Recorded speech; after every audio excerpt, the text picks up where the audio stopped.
Well, hey guys, welcome back to the channel where it's all about racing. I'm Mark. In this episode, I thought we would take a look at the anatomy of a race car.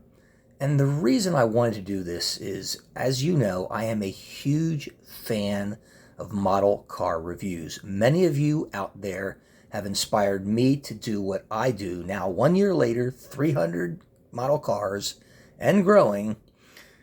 And oh, God knows, 1,000 subscribers and change and thousands of views. You kind of get the picture. I'm really into it. Now, I watch every single one of your reviews from beginning to end, even though most people don't watch that much of mine. But because I enjoy it, I want to hear what you have to say. I want to see your cars. And if I'm thinking about buying one like it, I want to know.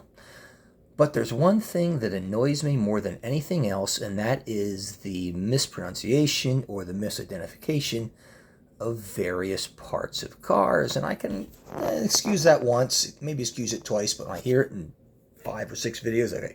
Okay. And I don't want to publicly call anybody out in the comment section because I always give every reviewer a thumbs up, no matter how good or how bad. And I subscribe just about every time. And I have made mistakes myself in the past. And all of you out there that follow my channel regularly know I have, and you correct me.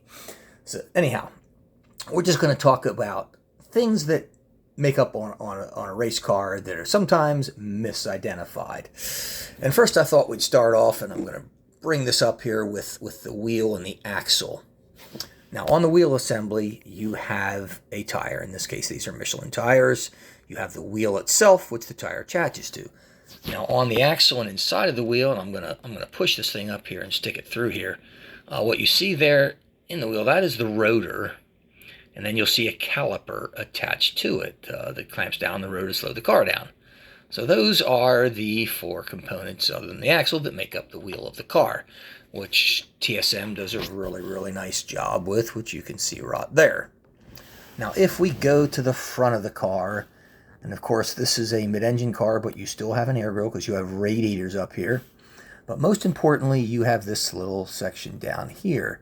This is what is called a splitter, not a spoiler. A splitter, and it channels airflow under the car.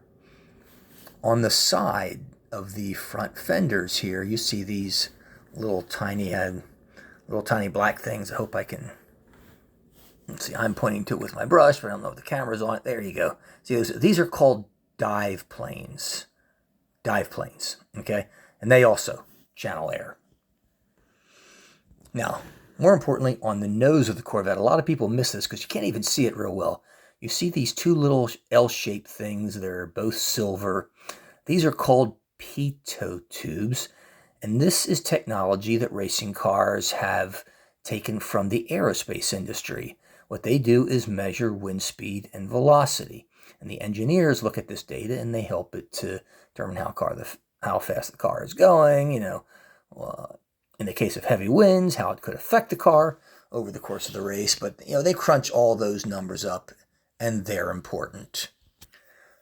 Then you have the windshield. Everybody knows what that is. And on the top of it is the windshield banner. This usually identifies the race, the car. Sometimes aspects of it are mandated by the race itself. For example, in IMSA, the end plates of the banner have to be red if it's a GT3 Pro car, such as this one is. The mirrors have to be red. The number panel is red. And the end caps of the rear wing are red. Now, on the bottom of the windshield, you see E, and you see this other thing. There are 2 tabs, and sometimes they're just buttons on each side. One is for electricity, to cut the electricity off, and the other one is to activate a fire extinguisher in the engine compartment in the event of a fire. And if the driver has already bailed out of the car or is unable to do that from within the car, the marshals can do that. So that is what you have here on the front of the car. Now, of course, this whole portion of the front of the car we call the hood. You Brits call it the bonnet. Same thing. Hood, bonnet, same thing. You have latches that latch on and provide easy access to pull the hood off if necessary in the course of the race. Now, also on a IMSA GT3 model, you have what is called a leader light here. Now these on this car, they light up red. And if you're running first in it, it'll say 1. If you're running 10th, it'll say 10, 20, 20, so forth and so on. But that is usually somewhere around the number panel. In the case of the Corvette, it happens to be right there. Okay, so that is a leader light. Now, if this were a Le Mans car, their leader lights are just 3 like little lights. They only identify the first, second, and third. But with IMSA, they identify every car. And if there are 20 GT3 cars, you'll know who's running first, and you'll know who is running dead last. So there's no hiding in IMSA. Now on the top of the car, you will have aerials. These are for communication for the team. Some of it is to transmit data to race officials. There's usually a camera pod on the top there too, and there's usually one even in the car.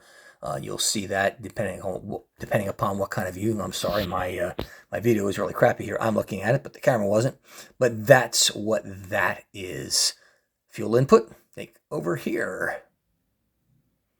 Now on the back of the car, and I'm just going to turn this around now. There are things here that are very, very important. This is your rear wing. It is a wing.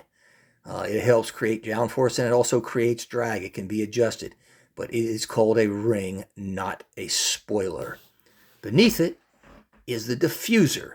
This is a huge body of carbon fiber that takes all the air that's running through under the car, and it basically diffuses it out. Also helps produce drag and balance in the car. And of course, you've got the tow hook right there in the middle. You've got the emergency rain light there. You can see under GTLM and the number, your tail lights, so forth and so on. Now, somewhere on the Corvette is the air jack input. And I'm thinking it's in the back of the car. I can't specifically see it, but it might be back here somewhere. I can't find it specifically. Now, the rails that you see running, these are enhancement on GTLM cars, as this car was, and they are called side rails. And you'll not find these on GT3 cars, but this is a GTLM car. So let me move it over here, and you can see that right there. Those are side rails. And as I turn that around, I think that's about everything I can think of to point out. If you have any questions, please reach out. Thanks for watching. I've got an Acura prototype DPI coming up next. You'll be seeing that tomorrow. Thanks for watching.